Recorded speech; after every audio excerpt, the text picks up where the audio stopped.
صباح الخير. صباح الخير جميعا. في هذه الجلسة تحت عنوان معالجة انعدام الأمن المائي في سياق النزاع الممتد. في الأيام الأخيرة تحدثنا كثيرا عن الموارد، عن تقاسم السلطة، عن قضايا متعددة، لكن في الواقع أزمة المياه في اليمن تجعلنا نفكر أنه قد لا lead us to think that if not addressed, there couldn't be a sharing power or resources to be shared, or the water crisis in Yemen is well known and one of the most dangerous crisis. 17 point something million people are suffering from not having access to drinking water or sanitation, with the protracted conflict that led to vast devastation of infrastructure, which has been partial or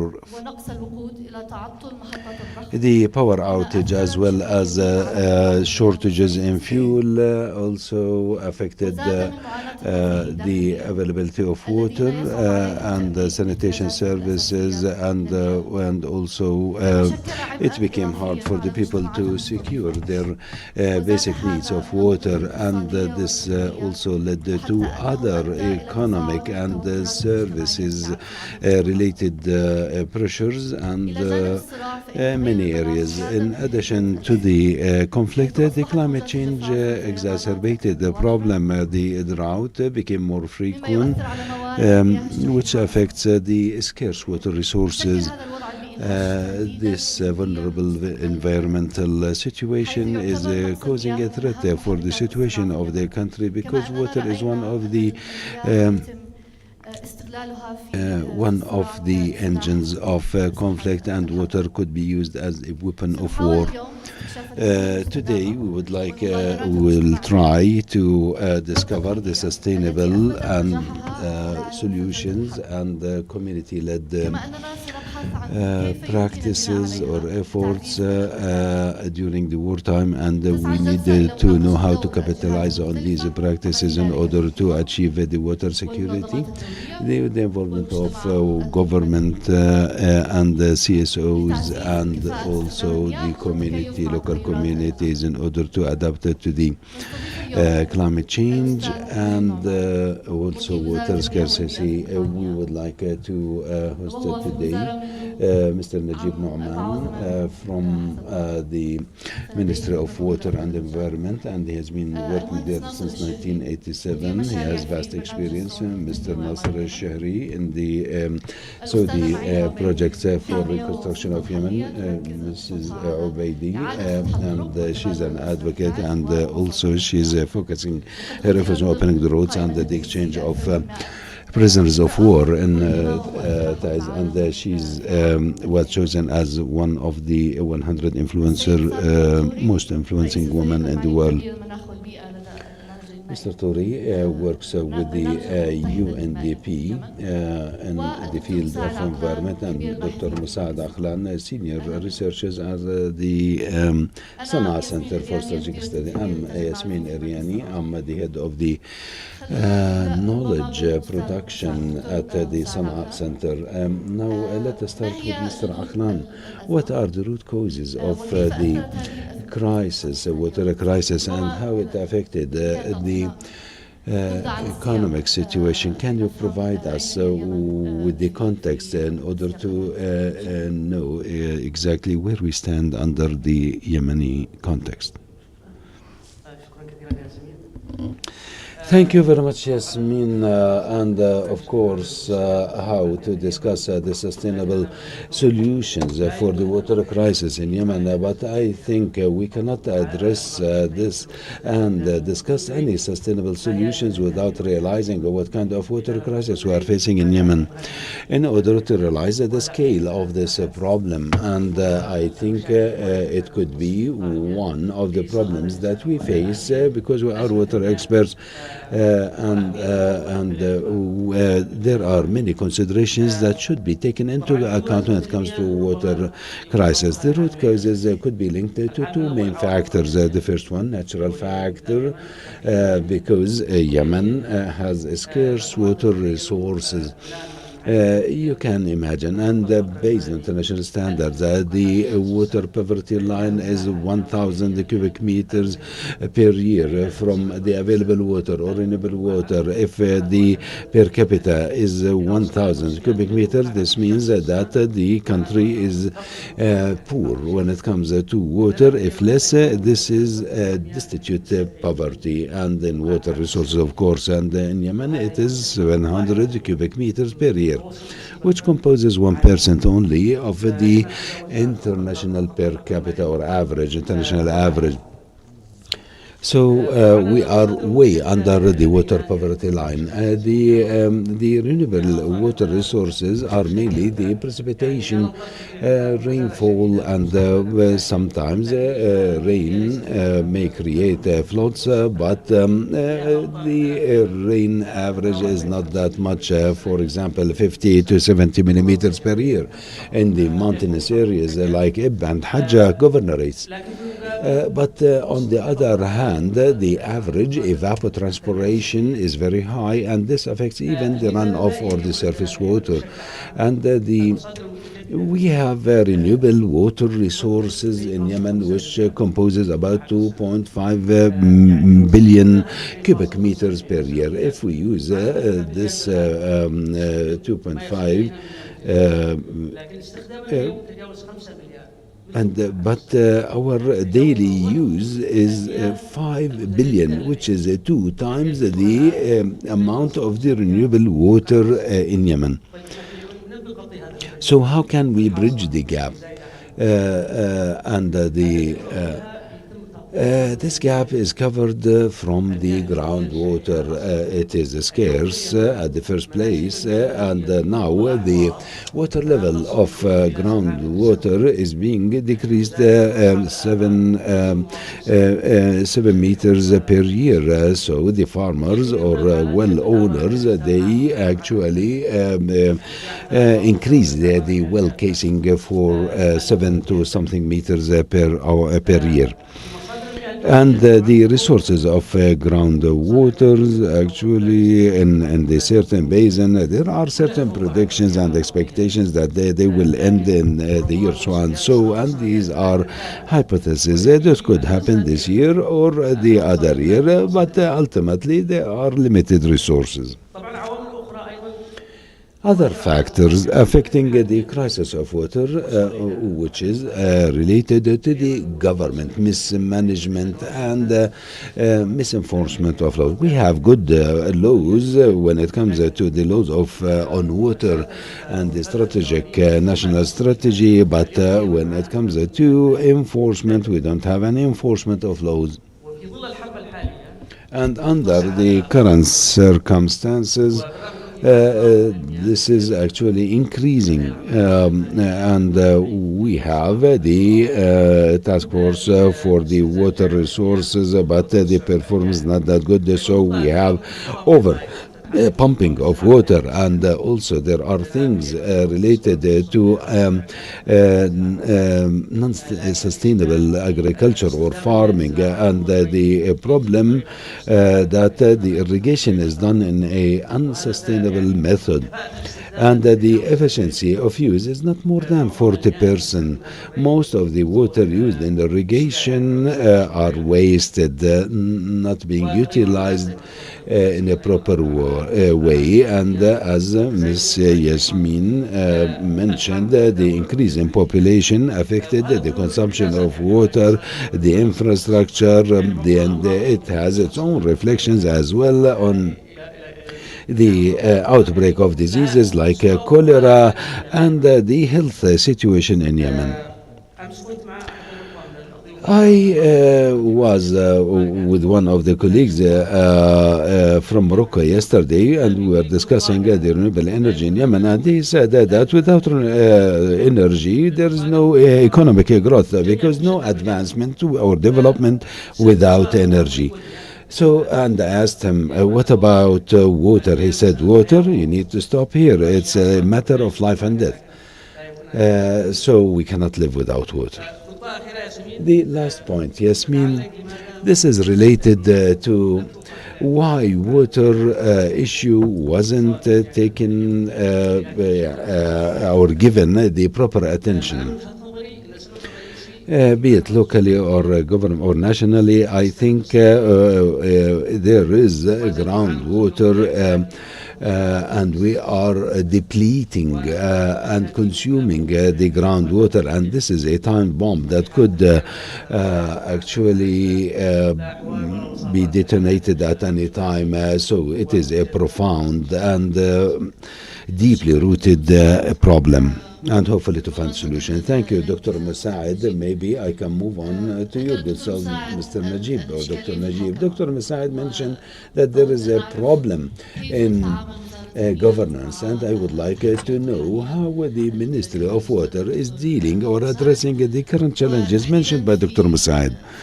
In particular, with this protracted conflict that lasted till now for more than 10 years. Good morning, everybody. Thank you, Dr. Musaid and Mrs. Yasmin. And I think, microphone. And he covered a larger portion, as well as the introduction covered a significant portion of the water issue in Yemen. Actually, during the past 2 days, we talked, as you mentioned, we discussed the war, and today we are discussing a crucially important issue, which is the water issue. And this is an existential issue, and the water is a threat for our existence. And as Mr. Musaid mentioned, the information he uttered, and he mentioned other challenges related to the climate change and environment as well, which forms an integrated bundle or package. When it comes to governance, governance is the mainstay of this issue, the cornerstone. And when talking about governance, it is a group of people performing something, but according to some controls. As for the controls, there are but the will to perform, for me, is the main obstacle. And first of all, the controls are the water law. Of course, there is the constitution. The Yemeni constitution provides in Article 6 talks about water, and then the water law, and we have the national strategy as well as other regulations complementing the laws, including the national strategy of water. Actually, governance in Yemen, we have it, we have controls, but we lack the practice side. Maybe he means the enforcement. Maybe because of the situation prevailing in this country, the political country, the fragmentation and war played a major role in this, and led to posing the work or enforcement of all the laws. The laws are considered the intrinsic part of prosecution, and the water issue is a threat, as we said, and we need a form of governance.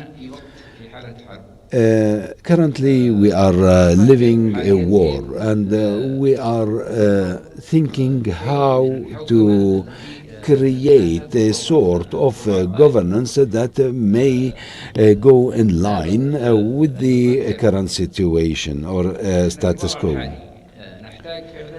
Currently, we need a form of governance in order to manage the status quo. But what about if there is an exacerbation of conflict? This will put us on another square or another phase. And what about if there is peace in Yemen? So the governance is correlated with the current circumstances. Until now, I can tell you the circumstances and conditions are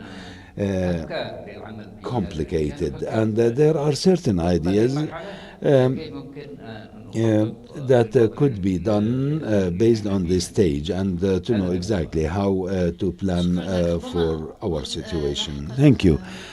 Thank you very much. I would like to ask about the division of the governmental institutions in Yemen and how you are managing this challenge.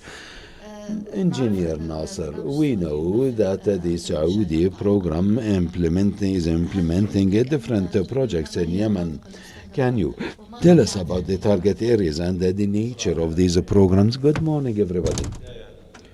At the beginning, the water sector is a part of the production sector, and this is the most important sector, adding up the education, agriculture, health, and other development programs. In water, we have four themes. For example, enhancing the access of water for the beneficiaries and delivering water for the beneficiaries, and with the scarcity of water, and we have several themes and projects on this. Part of it, utilization of unconventional water resources like using the catchment or areas or ditches or desalination. And in 2021 we had a project in Aden, and the production was 12,000 cubic meters, and we are discussing with the ministry, our colleagues with the Ministry of Water, how we can bridge the gap or the water deficit and to reduce the scarcity. We used to have 11,000 cubic meters. Now we are working in Ahmad well or field that could be reached 12,000 cubic meters, and in 2026 there will be also additional 10,000 cubic meters that will reduce the deficit by 30%. In Soqatra, we had a project in order to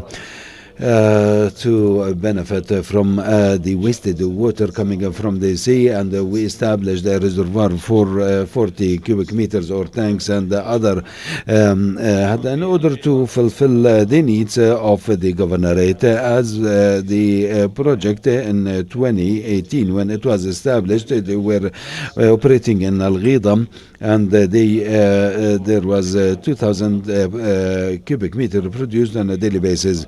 And we started with this project with high efficiency pump to pump water for more than 20 kilometers. Now they are pumping in 90,000 cubic meters on a daily basis in order to fulfill all the needs. And now we are covering different governorates, Jof, Maghreb, and there are future plans and to cover actually part of these governorates.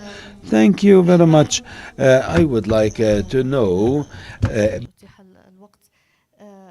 كيف يعني هل يتم تحديد الاحتياج من خلال أو من خلال دراسات how you identify the water needs. And Miss Ma'in, you live in Taiz, and we know that Taiz is one of the governorates suffering from water crisis.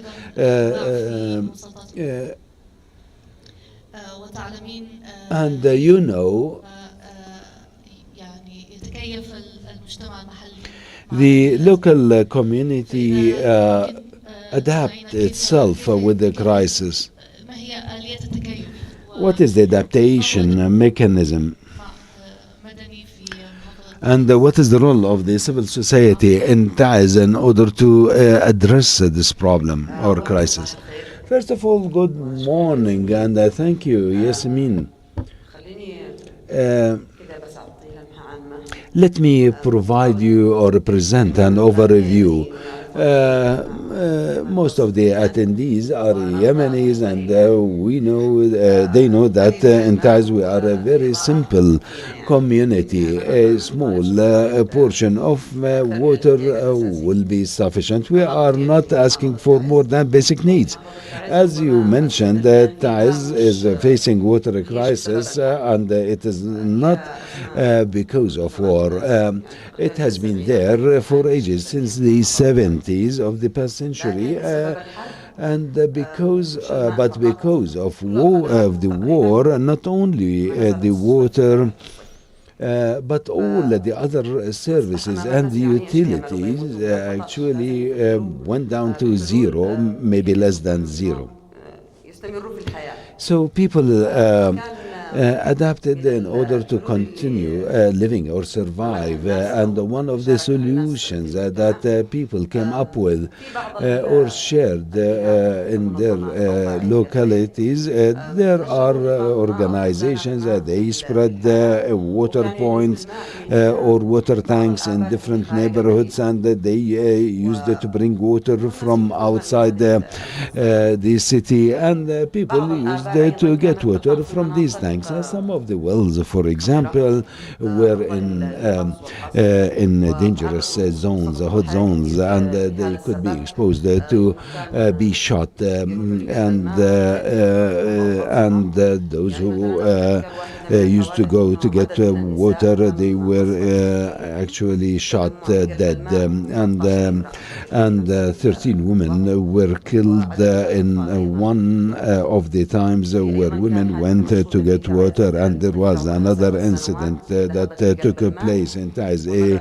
A 7 years old child went to get water, and there was a sniper lurking, and he shot her, and no one was able to rescue her.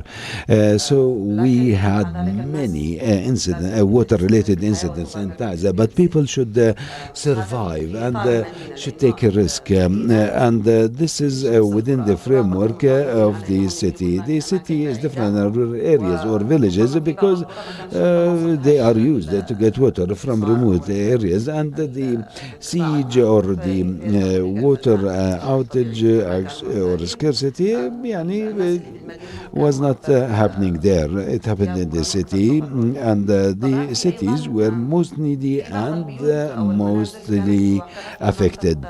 In Taiz, there were front lines, and people were displaced there, and they used to have tanks, and the rain water used to fill in these tanks, and they can get the water all through the year through these reservoirs, as we call it, not exactly tanks.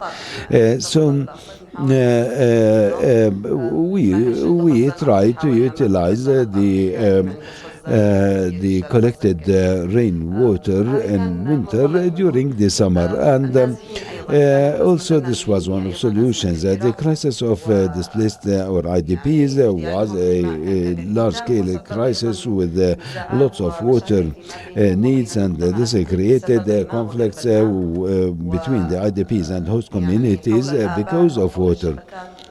As for the wells and the water grids or networks, this created community conflicts, and the organizations, donors, and charity people, they played a major role in helping people when it comes to the water problem. Without such assistance, the situation could have been worse. and conflicts exacerbated. So I will not take much of your time because we are talking about the water-related mediation, and I would like I tried my best to describe the situation when that relates to water, and then the mediation, and how people try to coexist and survive with the lack of water. In Taiz, there were certain projects for water, and they used to provide water in some of the neighborhoods, but other neighborhoods didn't get water. And for for our neighborhood, for example, we didn't get water for 10 years. Now we are trying to find solutions without the interventions of the government. Thank you. Some of what you have mentioned, like the water harvest, is one of the ancient methods used in Yemen during ancient times. And back to Mr. Salou, we know that the UNDP is working in Yemen for years now, and there were certain projects related to solar energy and water systems that are related or based on solar energy. And what kind of projects we have in Yemen, and what are the impact of these projects? We know that the solar energy may reduce the cost, and this affects one of the problems that Dr. Aklam mentioned, the crisis of the water basins or aquifers. He wants to speak or respond in English. Those. It's better to. It will be easier in English. Yes. First, I would like to thank the Sana Center, and also for organizing this, and for giving the opportunity for UNDP to also present some of its role in the water solution. Yes, water scarcity, as you said, is not only an environmental challenge. Yes, it is an environmental challenge, but it is beyond that. It is directly linked with, livelihoods, with resilience, and so on. So this is why, even though the projects that we have or we are designing and we are implementing in UNDP are linked or are per se water project, we will not say this is a water project, because it is a holistic approach. You cannot just come and then try to address the water by focusing only on water, and then or trying to have and to enable the access to water using yes, energy, can be solar energy or any type of energy, but the focus on water per se is not the right approach, but it is a holistic approach. This is why in the project that we have had and we are still having in UNDP, let me name some of them. For example, the SIRI project, Strengthening Institution and Economic Recovery for Yemen. Even the title, you see, is beyond water, but the main objective was to strengthen the water governance and really going down to the water associations and water institutions, and to see how water can be managed in a sustainable manner. And by this, everything that is sustainable is there, by also making sure that when there is a need to extract the water, or there is a need to use the water, it is used using clean energy, sustainable energy, like the solar PV, but also even at the usage, it is efficient.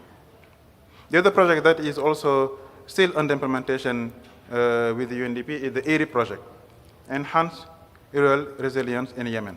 So also, it is a broad approach of rural resilience, being through the climate change, through the environment challenges, through all of these aspects. But also the main purpose is really to strengthen and promote livelihoods by using water technologies that can be sustainable. And then we have also the integrated water resource management that we have in several government areas that also is an integrated approach.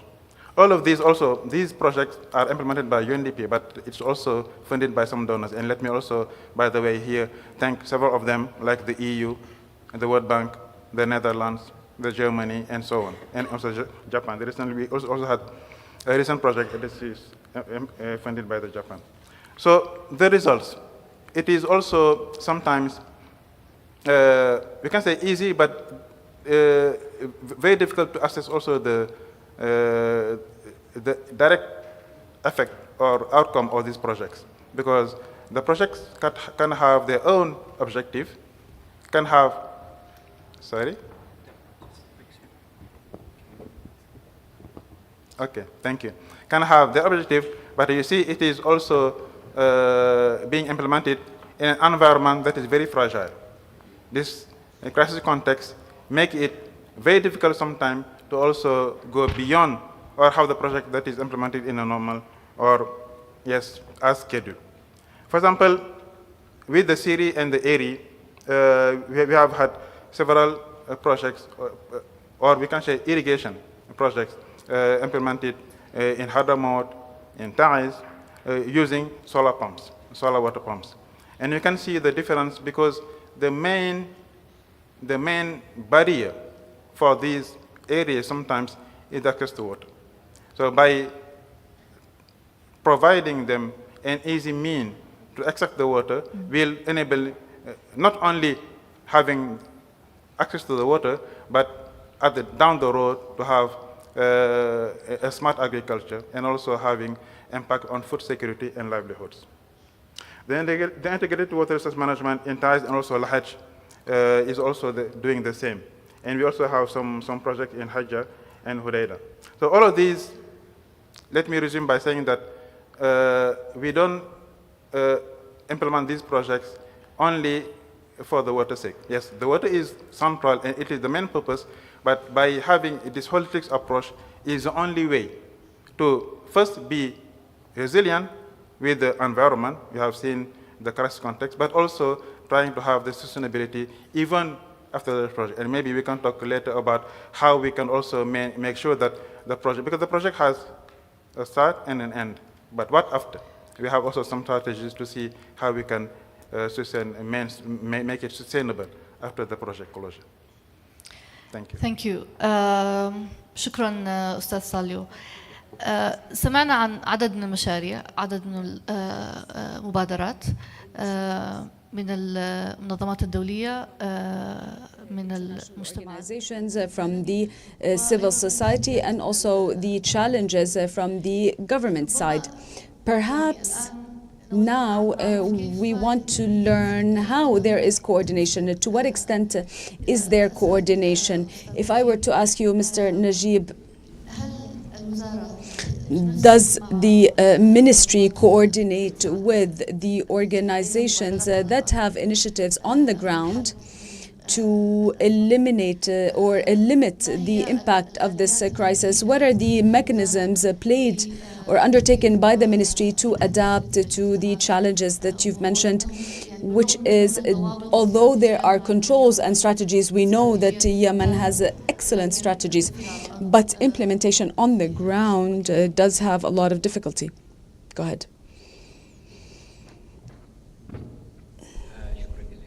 Thank you very much. Of course, the issue of coordination, we coordinate with various entities, with a lot of organizations, whether local civil society organizations or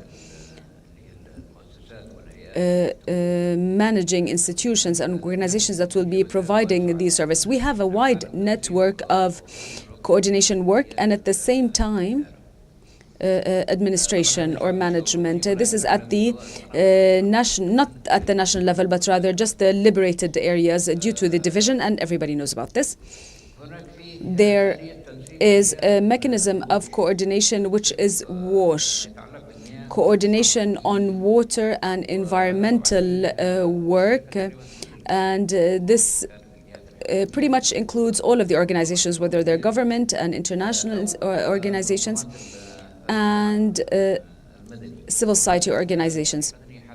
This is a form or one of these cycles of coordination.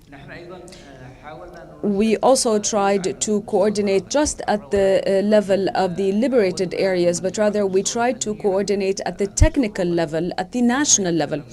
but in fact it was an excellent step, but we were unable to succeed because of the other side and their uncooperativeness. There was a cooperation from the technicians, but when they go back to their reference points, they would face problems, and we would face problems in the same amount, the same problem. So the challenges, there are significant challenges, and financing is weak. It relates only to issues of response, whereas areas of water need funding, significant funding. The portfolio for financing for water and sanitation up until 2010 was over $350 million annually. This was a portfolio or a scheme to manage projects, but of course the situation now has reduced all of these areas. Coordination may also rise to good levels, and it may become restricted in some instances because it relates to financial aspects. Of course, the government doesn't have the financial ability to be able to coordinate while it really wants to offer. And this is one of the obstacles that may limit coordination. And this leads obviously to weaker results. Despite this, our policy at the ministry, we are moving in the direction of everyone, civil society organizations, international organizations, and we had even offered a document for mechanisms of coordination and how coordination takes place from our point of view. But perhaps these circumstances are not mature yet, because we're still working on response. Our viewpoint was coordination needs to be from the viewpoint of development. Up until now, development is still difficult, still needs some governance. And where do we start? Do we start at the local level? From where should we be starting? And so there are multiple challenges and obstacles that face the activity. But in spite of this, there is a will. There is an intention at the Ministry of Water and Environment. The ministry is working with 5 main employees only. And the rest are just delegated, or they were, moved from one location to another. This smaller size of the ministry, all of the operations, all of the work on water issues, climate, the environment, the volume of activity of work is large, is significant, and coordination for us. We are thinking about coordination mostly as the guarantee through which we can achieve greater objectives or more objectives. Thank you, Mr. Najib. I'm going to move to you, Engineer Nasser. You mentioned some of the projects that you are doing on the ground, including the desalination project, and Saudi Arabia has a significant experience in this regard. If you can give us more details on how this is done, in what areas, and also if you can comment on your previous intervention, how to identify the locations of the projects and work with the local community in these areas. Thank you. There is coordination with the Minister of Water and Irrigation on desalination. The kingdom has a pioneering experience in the Middle East, and so in order to engage the Yemenis in this, we signed an MOU and an agreement with the Saudi Water Authority, represented by desalination, and there were visits to multiple sites in Yemen with experts on hand, with mechanisms created for implementation. We will start with the Aden desalination plant with the early 2025.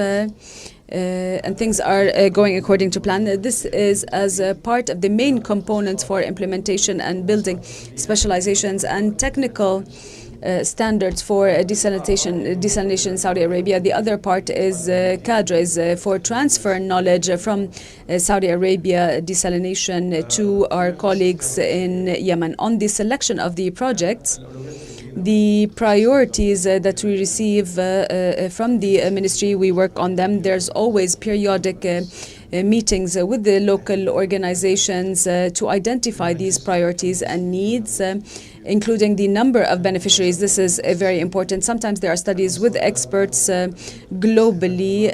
Water consumption is well known to be 70% in irrigation, 10 for industrial uses, and then 10 for domestic uses and other uses. Sometimes we focus on agriculture to focus on reducing waste in agriculture. We worked with Yemeni civil society organizations to secure new resources or new equipment like drip irrigation. We did a lot of mechanisms and workshops on mechanisms of waste or controlling waste. We have components, we look at the equipment, and then we engage the local community. This is also a very important part, capacity building and training. This is always with coordination with the Ministry of Water and Irrigation, Ministry of Planning and International Cooperation, and local organizations. Thank you. Mrs. Main, you mentioned painful stories from Taz, specifically those that were impacted significantly by the water problem. Can you tell us give us examples on the ground to determine how people actually deal with these initiatives, how they respond to them, and can they be transferred to other areas? On the initiatives, the organizations had a significant role to play in helping the people as it relates to the issue of water. There are organizations that had interventions that relate to, for example, solar energy. They provided solar energy in some areas. Some organizations intervened with the assistance of the local community and the mediators to resolve the disputes that were ongoing for reasons that may need some simple interventions also as they relate to water. Most of the problems or the disputes related to water. Typically, the disputes relate to water. There was also an exasperation in conflicts that related to donors and the local community.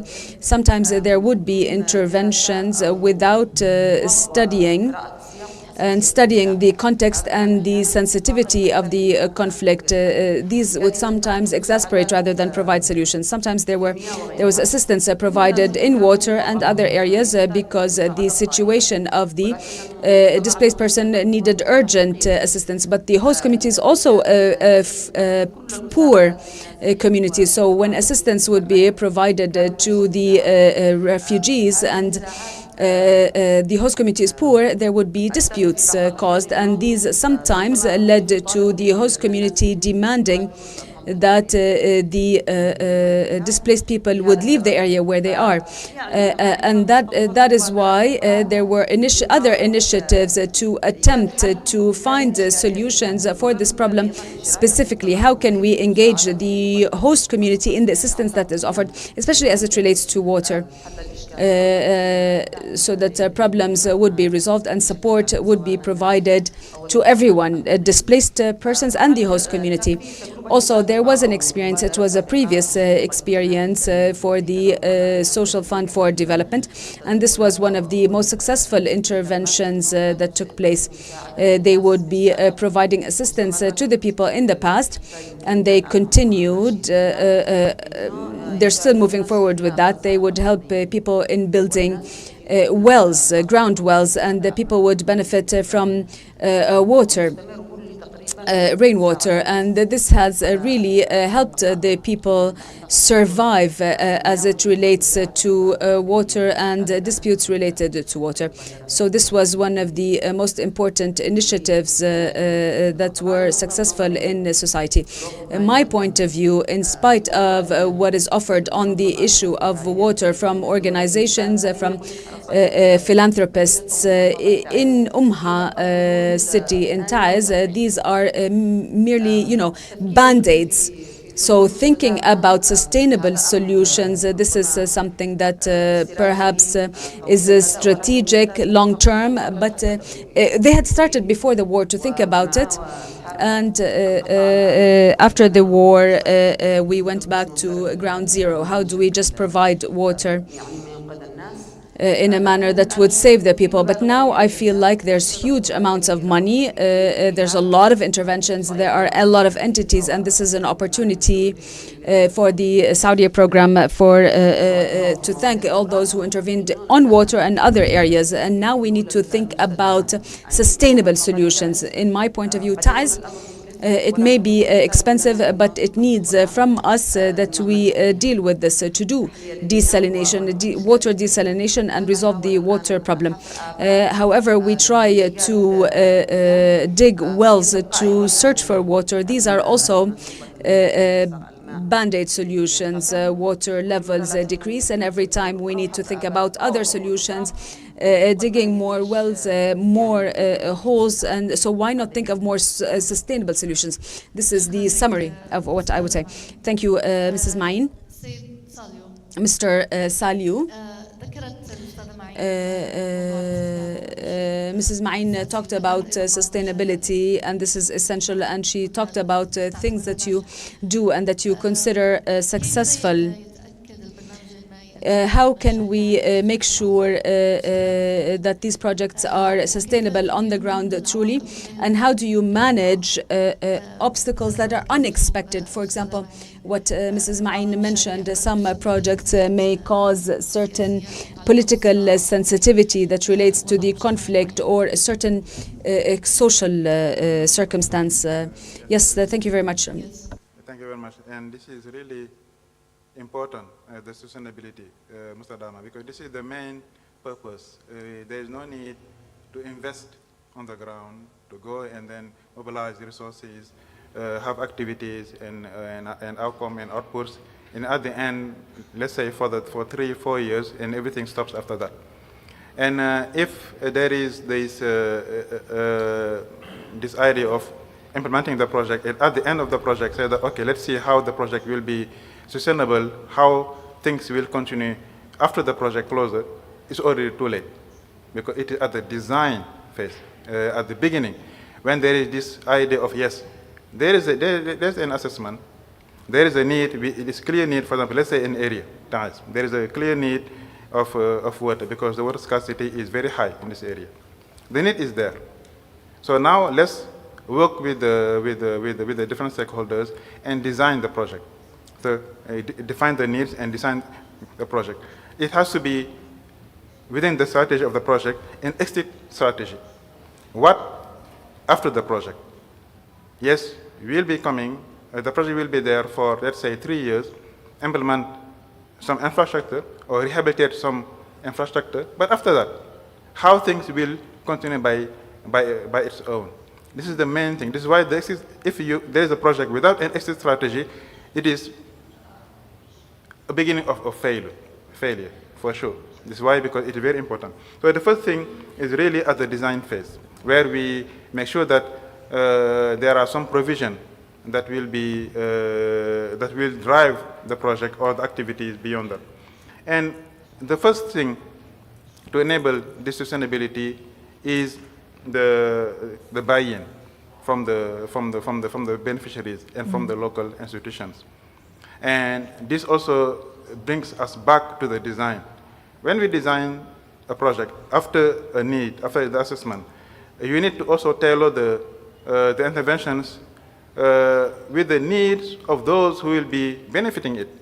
There is no need to have this top-down approach, just coming and then try to have things and then hoping that it will be taken as granted by the communities or by the local institutions.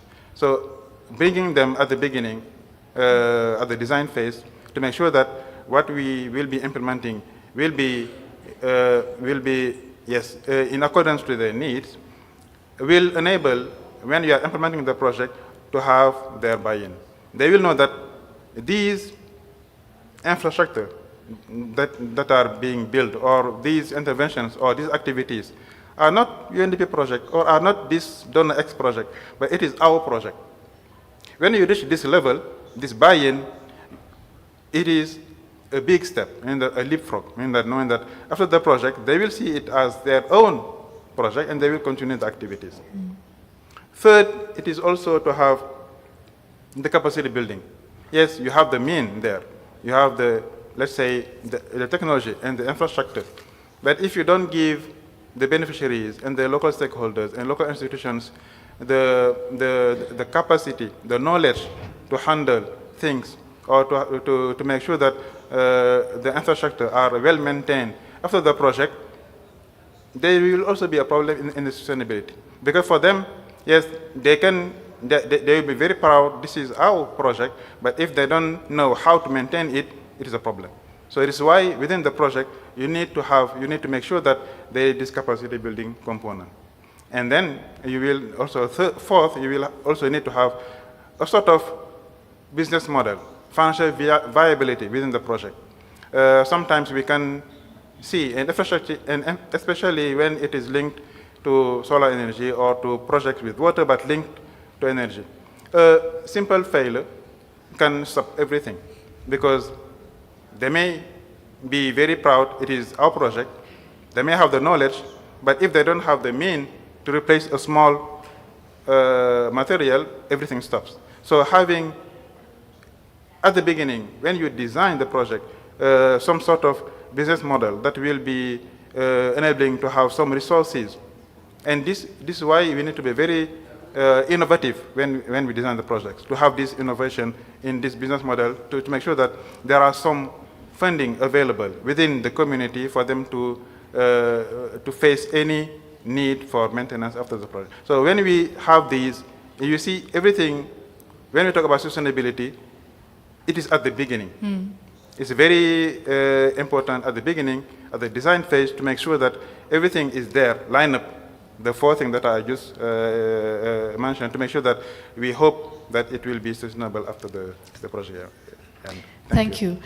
I wanted to hear more also about how you coordinate with some of the initiatives that were mentioned earlier, but maybe we can leave that. We have 10 minutes and I would like to have some time for Q&A, but I move to انتقل للدكتور مساعد عقلان في السؤال الأخير قبل أن نبدأ بأخذ بعض الأسئلة من الحضور. حضرتك اشتغلت على موضوع بحث متعمق research, in-depth research on الطرق التقليدية traditional methods for using water. If you can talk to us more about this, how can these methods, techniques, if we revive them, how can they help in resolving or settling the water problem, and how limited are they? Thank you very much. I think one of the most important sustainable solutions is water harvesting, rainwater harvesting, and using old techniques in this. Yemenis have lived for thousands of years on harvesting rainwater. Yemen doesn't have seas or rivers. They work exclusively on harvesting water, and that's why we were very rich in harvesting water, but unfortunately these techniques have started to dwindle gradually, especially with groundwater and technology and the issue of import and export of food. And so these dwindled to a great extent, and also the support by the state at some point to farmers using diesel and so on. And so this was a problem also in groundwater, which impacted mechanisms of harvesting water that dwindled significantly for many reasons. They have been dwindled, but reviving them no doubt will limit the crisis that we face today. And Mines talked about the social fund for development. It plays a significant role, especially in rural areas that are further away from the cities. There's one of these studies that I did in my master's program, harvesting water just from the roof of the homes would cover about 30% of home needs, and this is not a small amount. This is in addition to rainwater harvesting from other areas, from water collection points. Old methods was decentralized, and this was done throughout a valley. We would see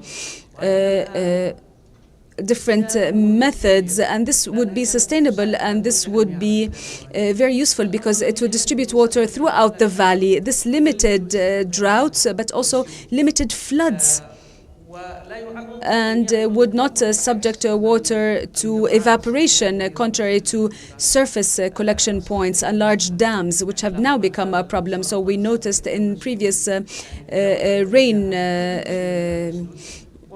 seasons, the dams would be affected if there's too much rainfall, and they would flood the surrounding areas. So even if there was a destruction of dams, if we use old methods, they would be able to repair them locally if we use local methods. So I think if we go back to old techniques for water harvesting, we would be successful. I was in a discussion with Mr. Jan Peter from the Embassy of Holland. We talked about this technology.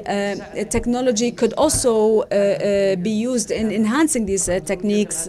The technology played a negative role, as we said, in the arbitrary digging of water wells and solar panels and their use in exploiting groundwater. This is very dangerous. But on the flip side, we can use technology to enhance techniques for rainwater harvesting and maintaining the sound use of water.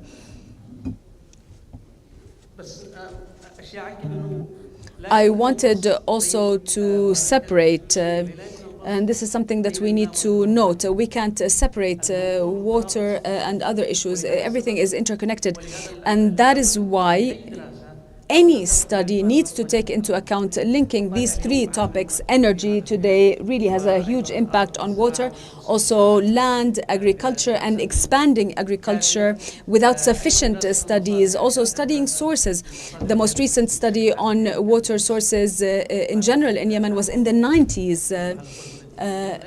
Today, we don't have a comprehensive study on water sources. We have indicators that sources are being exploited, and we are going to face soon a significant problem. Water security is very important, and from my point of view, it's more important than food security. Food security, look, if there's a food problem, we address it quickly. But water security cannot be addressed quickly or promptly because we have a strategic supply. So we need to list water as a priority issue and also as part of our peace-building strategies. Water is a national security issue, a sovereignty issue, and Mr. Najib talked about the importance of governance. We have with us the Ministry of Water and Ministry of Agriculture and the General Resources Department within the Ministry of Water, and the main user is the Minister of Agriculture. Other factors, also sustainable agriculture. Now there are changes in rainfall patterns, and herein lies the role of think tanks, crops that can adapt to this climate change. There are many farmers that were impacted by these changes, climate changes and changes in rainfall seasons, and how to adapt to these. Also developing coastal areas, because now we have a geographic distribution. The people are in the mountainous area concentrated, and so working on the coastal areas, perhaps this is one of the long-term solutions, and also infrastructure for water. Water not just for the networks, but also for floods. and flooding. We saw in recent seasons how some agriculture areas, and also early warning systems in view of the significant climate events that are happening, and desalination. Desalination is necessary, I believe, but before desalination we need to study renewable sources and also reuse wastewater, grey water, before we go to more expensive options like desalination. Gulf countries suffer like Yemen does, but they don't see this problem because our ability in water desalination techniques is not sufficient. Thank you, and I believe in your talk you talked about some important recommendations. This matters connection to conflict, peace building, and more comprehensive solutions. This is more successful. I wanted to open the door for Q&A. We started a little late, so maybe we can sit another 10 minutes and take some questions. Please go ahead, Mr. Abdo.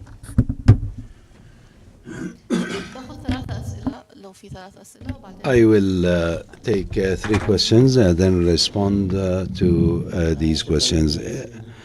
Yes, Mina, thank you. We have heard from the dear panelists and Dr. Musa'id and Mr. Najib as well, that we have a problem of water in Yemen. It is not a nascent problem. It happened after the oil production and in the Gulf where they started migrating to the oil producing areas, and they left the agricultural areas. We know that the tectonic problem, and we depend on feeding the aquifers by rainwater, and the previous problems that they started planting banana as well as watermelon, and this was the disaster. 1 ton of banana may consume 10 tons of water in order to produce 1 ton of banana. It would have been better to buy it from other countries, as well as watermelon that consumes about 40 to 50% of the aquifers or groundwater, and the data flow stopped in 2010, 2011. So what about the governance? How we would hope to have a good governance while the institution that takes a decision don't have sound or appropriate or sufficient data, and this is actually touching on the security of the state, and it is not the responsibility of the Ministry of Water and Environment. The whole civil society should be responsible. So we need to have a common vision on how to have interventions on individual level, on the local communities level, on the rural areas level, as well as urban areas level. And we already conducted studies with our colleagues in the ministry and COP28, 27, and we checked the precipitation rate during the past 3 years, be it big quantity or major droughts that we cannot adapt to. So we need a quick intervention that should happen now on how, as a people, should start to have remedies to renovate the agricultural stops, and also this may contribute to the water security as well as the food security. This issue should be discussed in order to know the interventions, and then ask the donors to fund the implementation of this vision. Thank you, Mr. Abdasif. Of course, you have worked a lot in the UNDP on contracts and you have a vast experience when it comes to water. And is there any other question? This wasn't a question, this was intervention or a comment. In brief, food security depends on providing water by providing projects and tanks and also to protect water from over pumping or contamination or pollution. The water treatment might be pricey if there is pollution or over drafting and or over pumping. So we need to address this problem. Hence, we need to avoid the over use of water or over pumping of water, and this is the major problem that we are facing in Yemen. We also need water awareness at all levels. This is a very important decision on the level of the decision makers and all the governorates about water and how we can preserve water and maintain the use of water in general. And also the overuse of water in agriculture is another important issue. How we are providing or supplying water and how we need to maintain the water. And do you have a question or it's just a comment? No, it is just a comment.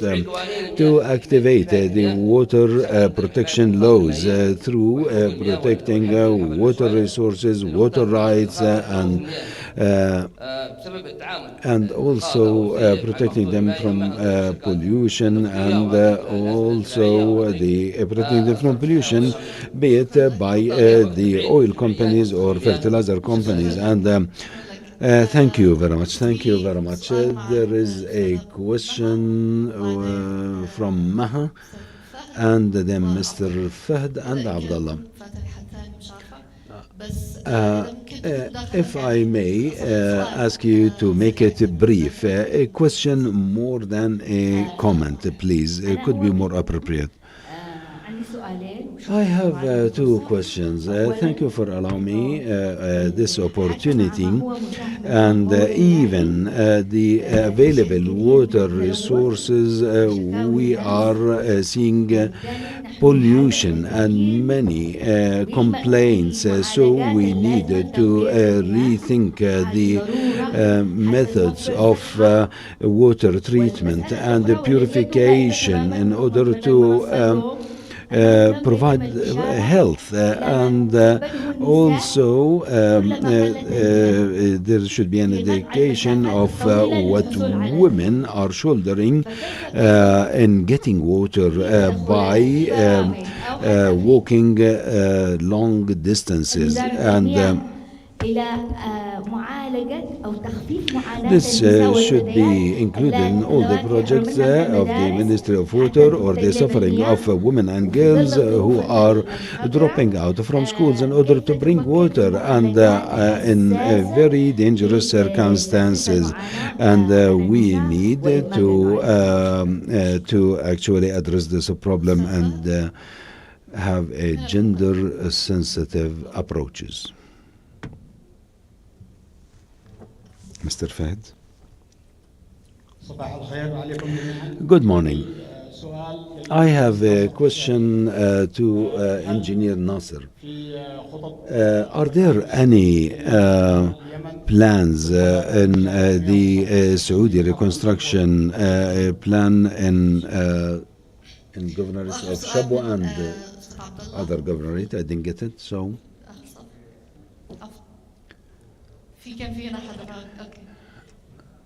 There was a hand raised here. Thank you very much.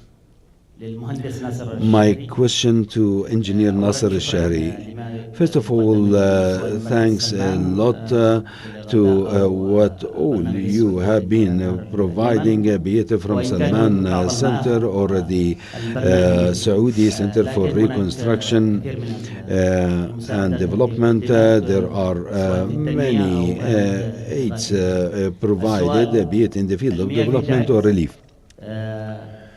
The water entice.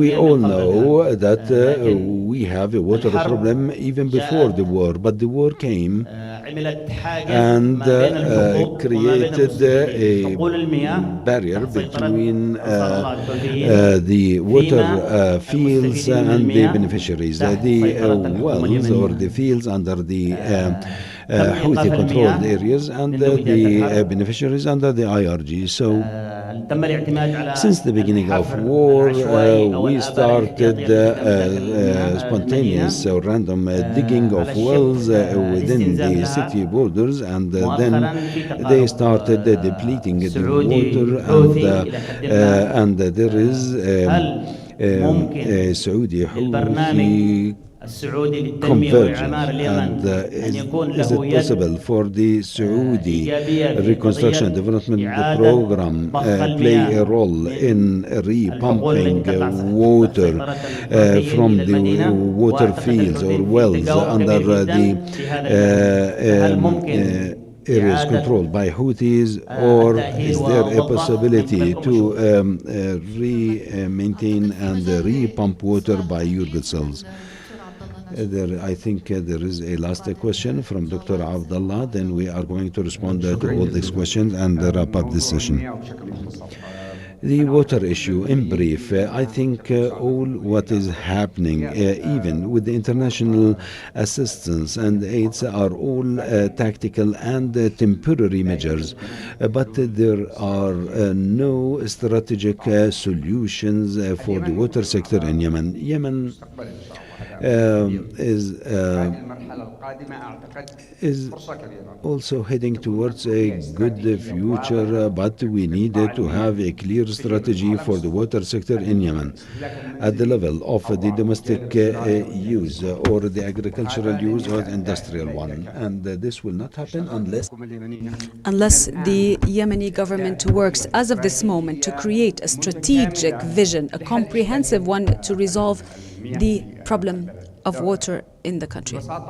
Simply, the traditional methods that Dr. Musa'ad mentioned could be useful. If we were to go to Ib and Lahad and Tafar, because that's what the Yemenis do. They go into the mountain, mountains, and they create these pillars and they store water there. They still exist today. If we don't create a strategic vision, we will lose the opportunity to resolve the water problem, and we will face a very difficult time, as is the case today. Thank you very much. Final intervention from Engineer Kaf, and we will respond to the questions.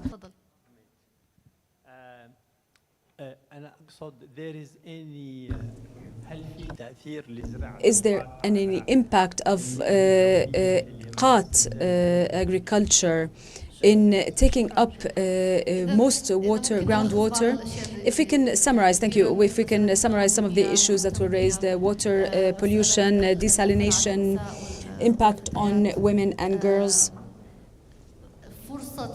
the opportunity, the strategic vision, where the role would play, the government would play an important role in it to create an alternative future for Yemen as it relates to water, and the question to Mr. Nasser on Shabwa and the issue of water reservoirs in the areas, various areas of control. On Shabwa, 10 months ago, we sent a team, a consultancy team. They met with the water institutions and they did a comprehensive study. Now, we might start working on it on the 25th or in 2025 or 2026. There will be a comprehensive study. A lot of meetings were held and we identified the zones where this work would take place. As for the other question, it's an internal issue. We are development agency, we support agency. So they identify their needs. We will just support the Yemenis in any circumstance that they face. I would open the door for you to choose the question or the comment that you wanted to comment. Water pollution, desalination, impact on water and women, and strategies.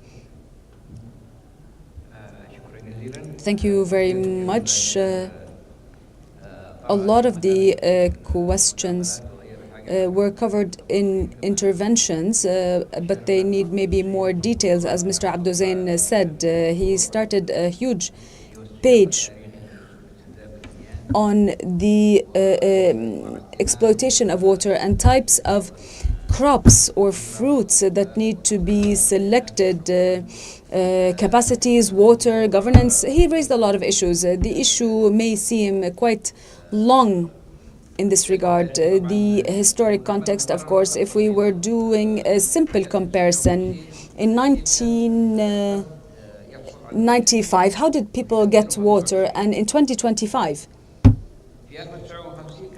in 1950, they would get water from the surface, from springs, brooks, water wells, etc. But now in 2025, people get water from about 1,000 meters deep in some areas. And we need to note also that we now have 3 main cities or capitals: Sana'a, Taiz, and Aden.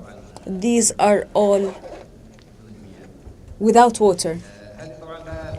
And there's a historic context here. How did the people get to this level? There's no time really to explain this aspect. In the historic phases of this problem that has truly become a big problem and an existential threat. Mr. Najib, can I interrupt you? Do you believe that the time is right for the government to offer a vision, a future vision for water? Last year, in this hotel, we had a seminar with the donors. The ministry offered a vision. What is our vision on the future of water in Yemen? But of course, the results did not succeed because of the division that we currently have. We worked from our point of view, but the colleagues in the northern governorates don't believe in what we see. They may have another vision.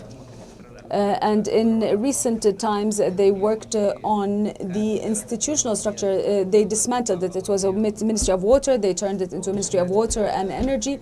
And they mandated some commissions to other ministries like water authorities. And so this has an impact overall. But as I indicated today, we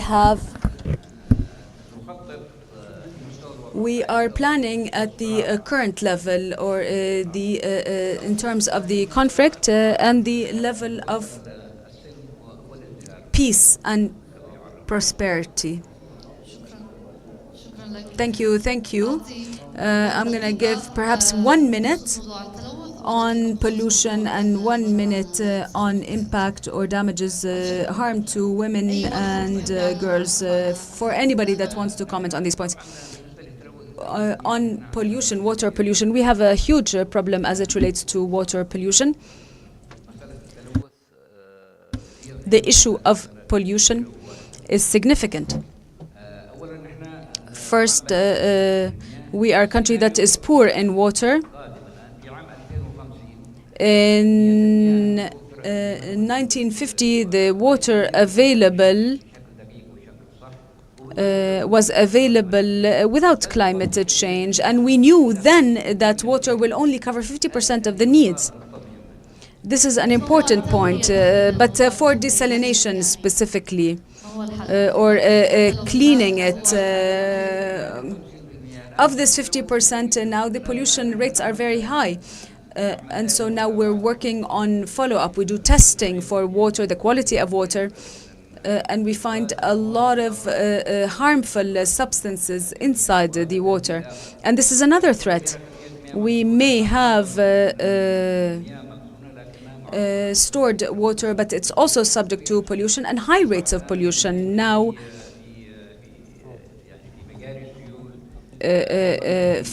flood areas, valleys, basins. Sanitation is fed into these sites, and this is a very dangerous issue.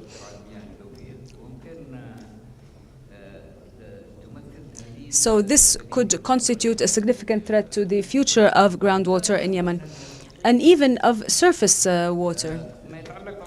As for women, women are an integral part of society.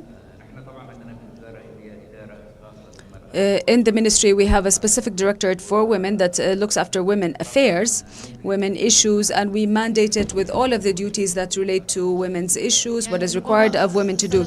So perhaps Mrs. Ma'in has a comment on the impact on women and girls. First of all, the lady that asked this question has left, so she's no longer here to hear the answer. I don't have the authority to respond to the question that should be part of the government policy. But in general, we believe anything that relates to water, any solutions would make it easier for women. I just wanted to say that I am among the girls that would bring water for hours when I was a young girl, and before that my mother. Perhaps I was luckier and I left the village to the city, and so this burden was removed from my shoulder, but we would stay for hours working very distant from bringing water from for hours. So the Development Fund has worked on developing many areas in rural areas, even at the level of families, not the area, just the area or the village. In some areas, they created reservoirs for the entire village, and they also supported the people. And so every house now has one water tank or two water tanks. This was their personal effort, and this also alleviated the burden on women or the girls. This is as it relates to this issue. Then the issue of pollution. What is happening is that there are wells with very high rates of minerals and salts, and this causes, of course, in villages, they don't do any water testing, and they don't know what's going on with the water, and this causes kidney disease. And that's why we see a lot of cases of reliance on dialysis in recent years because of this. So sometimes the solutions from Water Authority or some organizations, they would bring chlorine or something like this to purify the water, also in an unstudied matter. They don't use the appropriate water, sufficient quantities, and the chlorine may be in excess in terms of the quantities of the water and the wells itself. So it doesn't resolve the issue of heavy minerals as well. Just a quick comment. When you were young, you would carry water. When I was young, I would also carry water as well. So the water crisis is I'm over 40 and the problem still exists. So as it relates to the question of exploitation, Al-Qat uses a lot of water. 90% use of water resources go to agriculture with low efficiency rate for irrigation. 40% of it goes to Al-Qat. And this is an important concept by the colleagues. Water productivity. We have crops that use a lot of water, and the productivity is not equal and then we have virtual water. There are crops, maybe it would be cheaper to import them rather than use groundwater for these types of crops. This is what I wanted to say. I just wanted to give people space for coffee, maybe 10 minutes for coffee before we move on to the 11 o'clock session. I think we need to close. We need to close. Next time. I'm sorry, he's not using a mic. I cannot hear what he's saying.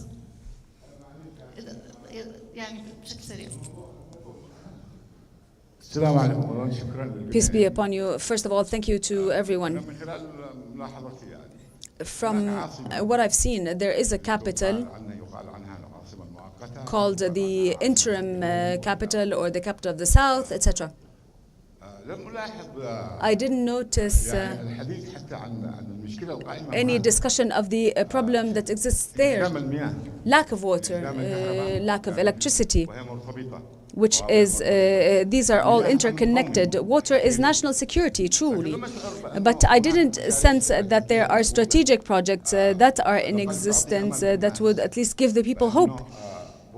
Hope that tomorrow we will be better off if we get to this stage of no war or peace, if we get to this point. So I think it is important for you to keep in mind that this capital today that bears a lot of burdens, the burdens of displaced people coming into it, and also problems interiorly, this has no water anymore.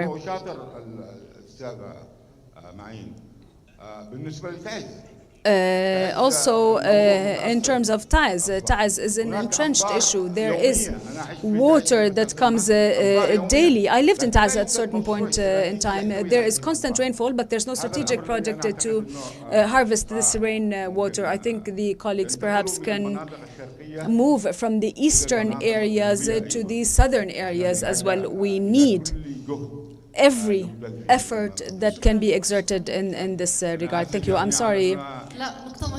No, they are important points. Thank you very much. Thank you to the panelists. Thank you.